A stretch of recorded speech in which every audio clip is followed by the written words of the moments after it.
Oh, so we have another microphone, and this one's from our friends over at Fifine? You can call it whatever you want. This is their K688 Podcast Microphone. So it's an XLR and USB dynamic podcast mic. And I like that because it's a little more future proof. Because for me, I primarily will use this with a laptop or my desktop and just plug it straight in with a USB connector. But if you want to go a little bit more high end and actually run it through a soundboard, a mixer board, then you can actually use the XLR connector. So that's kind of sweet.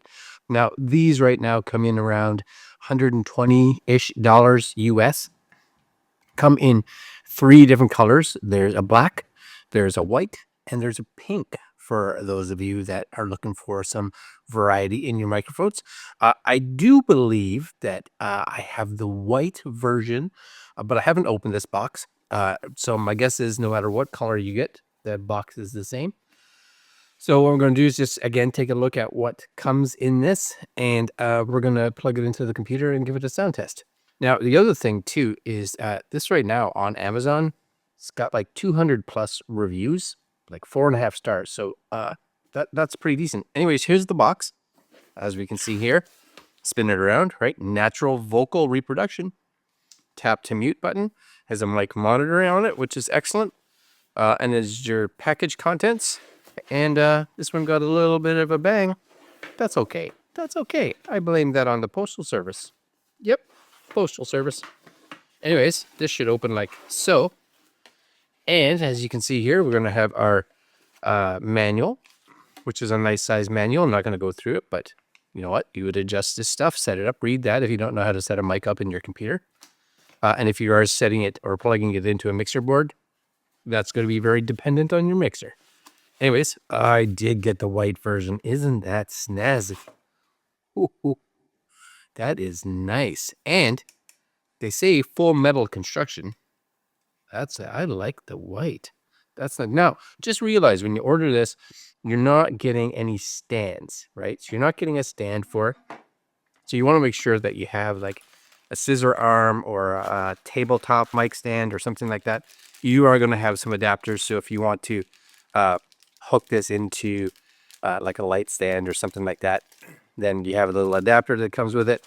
And of course, you are going to get a USB cable, so a nice long USB-C to USB-A. I don't think I need any of this right now. Pretty sure I don't, but I'm pretty excited about this. Anyways, this is it. It's kind of nice too, because even if you get the black one, if you had the black, it's black, but like a gray, which I'd like. But the white, the gray, looks sharp. That is sharp, because you want it to look sharp too, right? There's going to be your mute button, so being able to just quickly mute the microphone. And if you go to the back, of course, there's your USB-C connector. Here's your XLR. You have your headphones, so if you want to do some monitoring while you're doing it. And these other ones here are going to be, my guess is headphone volume to adjust how loud your headphones are going to be, as well as your mic gain, so how strong your microphone is going to be inputting. So, very sharp, nice little what you call it, shock mount on here for vibration mount. All right, yeah, let's go connect it to this computer. I'm just going to use my webcam over there, but have it actually record with this mic. So let's go over there. All right, guys, so we are testing the Fifine microphone, and you are now hearing it. Now, the one nice thing about this, I'm just recording this off of the Insta360 Link 2 webcam right now, but I have it set to use this microphone as its audio input source. And you can see that it kind of has that nice little tracking ability from the webcam, which is pretty sweet. Again, it doesn't come with its own like boom arm or scissor arm or anything like that, so you have to have your own, but you really don't need anything overly expensive if you don't want to. Of course, a nicer one is always just nicer to have, but a cheap one like this would have no issues being able to hold this microphone up. I do like the fact that you do have the ability to quickly...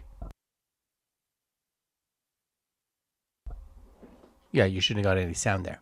Tap the mute button.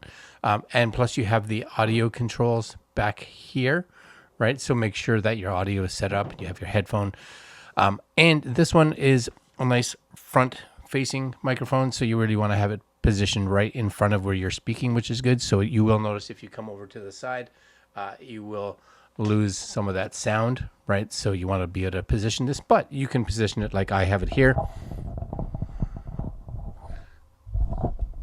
Or you should be able to bring it down like so, and just kind of, with all the adjustments, just kind of get that however you want it, just for getting that right kind of audio. But it's a nice, for one, it's a nice looking mic. I like the white, I have to say. And it's nice because it separates, like for me, it doesn't wear a lot of white stuff. It's a nice separation between the mic and me, which is nice. But really the important part is what this sounds like. And I did a little bit of testing just before, just to make sure I got all my levels and everything right. But I do have to say, I think it sounds actually really good. You know, for $122, I think, or 120-ish bucks, depending, US. Good sound, easy to set up. Like I have it set up just with a USB-C cable into my computer. Make sure that you either use the manual or go through just so you know what how your computer has to set itself up for input settings. But I do also like the fact that if you decide down the road that you would like to have multiple mics, or you would like to have a mic and a guitar or whatever, and you want to go through a soundboard, then you have the ability to use the XLR connector on the bottom to kind of have this microphone grow with you, right? It's not a microphone that you use for USB and you grow out of it and you want to go into something a little higher and even use it as a primary mic or a secondary mic. Because of the XLR connector, you can still use it, which is awesome. So I think, honestly, this is sound quality versus price. I think it's a great option. And I think for those of you that are doing podcasts, audio only, video podcasts, or someone like myself that does a lot of talking head sections of their videos for the YouTubes, this would be a fantastic option. And I think I'll actually be using this quite a bit in the future videos, especially ones that I'm sitting in front of the computer like this. And I think the image quality that's coming out of the Link 2S, or Link 2, sorry, is really good. I think I may use this more often than I thought I would. All right, guys. I will put links down below. This is the Fifine podcast mic. And links down below. Let me know what microphone you're using, what you think of the sound out of this. Again, untouched, right out of the computer. And I think it's a great deal. Again, head on down there if you want more information. And I'll see you guys next video. Later.